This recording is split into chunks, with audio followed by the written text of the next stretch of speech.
Program Studi Sarjana Terapan Perbankan dan Keuangan Digital Sekolah Vokasi Universitas 11 Maret Surakarta melalui grup riset Banking and Finance telah melakukan kegiatan pengabdian masyarakat melalui hibah grup riset Universitas 11 Maret tahun 2025.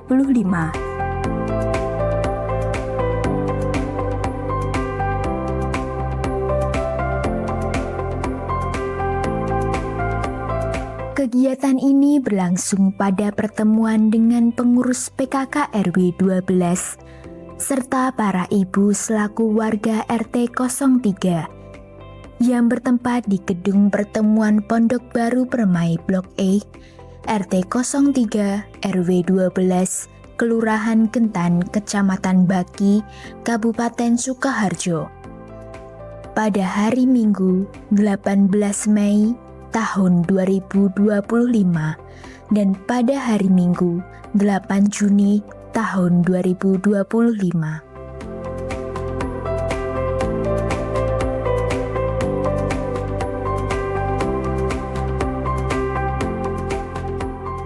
Kegiatan pengabdian masyarakat ini bertujuan untuk memberikan literasi dan edukasi tentang perencanaan keuangan keluarga, membantu para ibu merencanakan keuangan keluarga secara sederhana dan menyeluruh, serta preventif masalah keuangan, yaitu terkait maraknya penipuan online dan investasi ilegal. Yang terhormat Ibu Dewi Hasto selaku Ketua PKK RW 12 Kelurahan Kentan Kecamatan Baki Sukoharjo dan seluruh ibu-ibu yang hadir di kegiatan di sore hari ini. Terima kasih banyak juga saya ucapkan kepada ibu-ibu semua kami sudah diberikan waktu. Mungkin sedikit kami akan sharing gitu ya Bu ya, tidak bermaksud menggurui, kita hanya sharing saja terkait dengan perencanaan keuangan keluarga dan juga preventif masalah keuangan. 60 sampai dengan 70% ibu rumah tangga itu terlibat dalam pengelolaan keuangan keluarga. Gimana nih kalau ibu yang pegang uang, bapak apa ibu nih Bu? Nah, sebenarnya memang gak ada yang salah ya Bu ya. Boleh bapak, boleh ibu. Mungkin bapak karena bapak kan yang punya mungkin lebih banyak penghasilan mungkin ya Bu. Tapi kalau ibu-ibu kan mungkin yang apa ya, lebih sepipi gitu ya Bu ya. Kalau Indomaret ada parkirannya gak gaji ya, gitu misalnya. Kalau untuk urasnya ngomong konon, nah itu kadang tidak gitu. Nah itu karena memang kita punya keahlian masing-masing antara bapak dan ibu. Jadi memang untuk yang megang keuangan itu nggak ada yang benar, nggak ada yang salah, boleh bapak boleh ibu. Nah, kenapa sih Bu kita perlu untuk merencanakan keuangan gitu? Jadi mungkin saya sekilas, tadi Ibu sudah isi kuesioner ya, saya sekilas membaca memang sebenarnya masih banyak ibu-ibu yang belum melakukan perencanaan keuangan. Dan juga mungkin beberapa dari ibu belum mencatat gitu. Akan catat tapi lupa Mbak.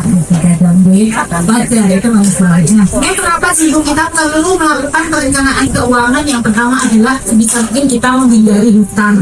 Gitu ya. Kalau ada hutang bikin hati nggak tenang gitu Ibu. Nah, kemudian kalau kita merencanakan keuangan, insya Allah kondisi keuangannya bisa lebih stabil, gitu. Dan yang ketiga adalah kita bisa memiliki tujuan. Di sini ada apa saja sih yang perlu diperhatikan dalam pengelolaan keuangan? Jadi di sini ada 5 pilar, nanti kita akan pelajari satu-satu. Yang pertama ada penghasilan, kita harus tahu dulu penghasilan kita itu berapa. Kemudian juga pengeluaran, kemudian juga bagaimana kita manajemen aset atau harta, hutang atau tidak, dan juga adanya proteksi. Proteksi yang dimaksud adalah asuransi. Ini sedikit tips. Yang pertama adalah tetapkan apa saja yang menjadi tujuan keuangan rumah tangga. Misalnya tadi, kapan menyekolahin anak, kapan mau ganti mobil misalnya, kapan mau pindah umroh gitu. bisa ditetapkan dari sekarang dan kita mau tinggi berapa per bulan. Kemudian lakukan pemeriksaan dompet berkala minimal 1 tahun sekali. Saya bisa dilihat tadi setelah dicatat gitu ya Bu ya. Setelah dicatat lagi, ini sebenarnya bisa diminimalisir. Ini harusnya nggak usah beli bikin boros gitu ya. Dan yang ketiga buat anggaran rumah tangga bulanan. Jadi ibu-ibu di mapnya ada dompet ya, bisa misalnya ini buat belanja hari Senin, Selasa buat sangu dan lain-lain. Monggo nanti bisa dipraktekkan di rumah gitu ya, supaya apa? Ya sebisa mungkin paling tidak ya Bu ya, paling tidak lebih pasak dari gampang. Dan harapannya apa? Harapannya bisa memenuhi tujuan keuangan ibu masing-masing. Oke, sebelum masuk ke yang selanjutnya ya ibu-ibu. Jadi tadi di map ibu-ibu itu ada tulisannya simulasi perencanaan keuangan rumah tangga. Monggo nanti bisa diisi di rumah atau mungkin diisi sama bapak ya Bu. Kalau misalnya hasilnya itu lebih dari 4 itu berarti dikatakan TH. Ini adalah yang dinamakan dana darurat.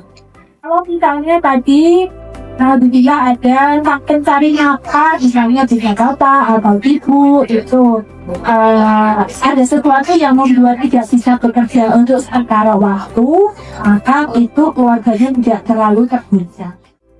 Oke, lanjut di materi selanjutnya yaitu adalah tentang model kejahatan. Jadi karena semuanya ibu kaki punya HP itu ada grup WA juga ya, bisa WA, bisa komunikasi dengan siapapun. Nah, di sini kita perlu waspada adanya kejahatan dalam hal keuangan. Ini namanya macam-macam ibu-ibu. Mungkin ibu-ibu sudah pernah dengar walaupun nggak pernah dengar istilahnya. Yang pertama adalah social engineering. Jadi misalnya kalau seperti dihipnotis kalau Bu ya, social engineering atau vortex itu seperti dihipnotis untuk mendapatkan informasi tertentu. Misalnya kayak diminta PIN ATM-nya atau dibuka mobile banking-nya dan lain-lain. Kedua adalah phishing. Ini juga ada beberapa kasus tentang pengiriman link palsu ya Bu ya. Ada yang pakai kemudian ternyata itu link palsu begitu. Dan yang ketiga ada penipuan berkedok kulit rakyat. Ini misalnya ada gambarnya, misalnya ini Bu, ada kan kita tuh kalau ya di HP ini ya Bu ya, kadang kita kayak asal gitu buka. Saya ada WA, nomornya nggak dikenal, terus dibuka, apa ini? Kadang-kadang kita penasaran juga, bahkan ada kita klik gitu ya Bu ya. Jadi sebenarnya modus ini tujuannya itu adalah untuk mengambil data-data di handphone kita gitu. Jadi monggo kalau ada link-link ini ibu bisa membuka dengan lebih hati-hati. Yang lagi marak juga itu adalah tentang pinjaman online atau pinjaman daring ya. Ini juga sebenarnya boleh, pemerintah sudah mengatur tentang keamanan untuk pinjaman online itu sendiri, tapi sebisa mungkin kalau bisa jangan. Kalau kepepet memang butuh ya, sebenarnya memang kita bisa cek apakah pinjol itu diperbolehkan atau tidak, legal atau tidak, diatur oleh dan diawasi oleh pemerintah atau tidak gitu. Tanda-tandanya apa? Misalnya di sini ada ini Bu, kamera mikrofon location. Itu adalah yang diperbolehkan untuk akses. Kalau misalnya ada pinjol, ya misalnya sebelum kita download aplikasi itu kita perbolehkan untuk akses kontak atau akses foto, nah itu yang berbahaya. Misalnya akses kontak, nanti kalau nggak bayar utang, tetangga kita yang di WA, saudara kita, kerabat kita, teman kita yang di WA, nah itu bisa jadi ancam. gitu. Atau foto, ada foto-foto yang di-share gitu ya Bu ya. Nah, itu bisa jadi ancaman untuk kita. Jadi kalau yang aplikasi-aplikasi itu Bu, terutama untuk pinjaman online yang boleh diakses hanya email, kamera, e-telepon, dan sudah oke. Itu tadi ibu-ibu semua terkait dengan perencanaan keuangan. Monggo kita bisa bijak dalam mengelola keuangan. Sebisa mungkin dicatat ya ibu-ibu. Kalau sudah terbiasa mencatat, nanti akan jadi terbiasa begitu. Dan juga bisa mencapai tujuan keuangan. Itu saja ibu-ibu dari kami. Agar mohon sangat untuk waktunya. Mohon maaf kalau bila ada salah dan kekurangan. Dan saya tunggu.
Kami mengucapkan terima kasih kepada Lembaga Penelitian dan Pengabdian kepada Masyarakat Universitas 11 Maret atau LPPM UNS atas dukungan melalui kegiatan pengabdian kepada masyarakat Hibah Grup Riset Universitas 11 Maret atau PKM HGR UNS tahun 2025 sesuai kontrak perjanjian nomor 370/UN 27.PT.22/PT-03/2025 dengan anggaran PNBP tahun 2025 sehingga kegiatan ini dapat terlaksana dengan baik.